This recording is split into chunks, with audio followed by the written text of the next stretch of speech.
Bismillahirrahmanirrahim. Assalamualaikum warahmatullahi wabarakatuh.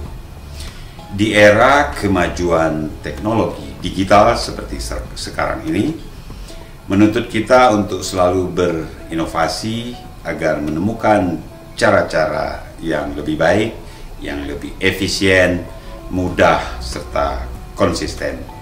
Dalam hal ini, PLN sebagai salah satu corporate pelayanan terbesar di Indonesia sudah melakukan inovasi-inovasi yang bertujuan untuk memaksimalkan pelayanan kepada pelanggannya, salah satunya dengan menghadirkan layanan kelistrikan yaitu PLN Mobile.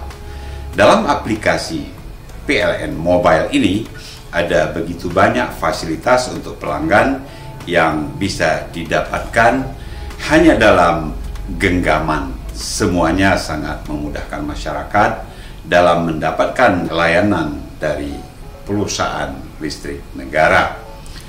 Apalagi dalam kondisi pandemi COVID-19 ini, mengharuskan kita untuk menghindari potensi penularan lewat interaksi langsung.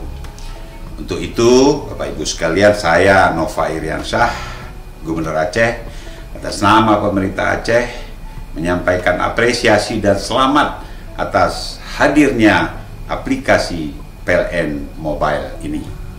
Saya mengajak kepada seluruh masyarakat Aceh untuk mendownload aplikasi PLN Mobile ini untuk mendapatkan pelayanan yang lebih cepat, lebih efisien, dan lebih memberikan manfaat bagi kita semua. Selamat dan terima kasih. Wabillahi taufik wal hidayah. Wassalamualaikum warahmatullahi wabarakatuh.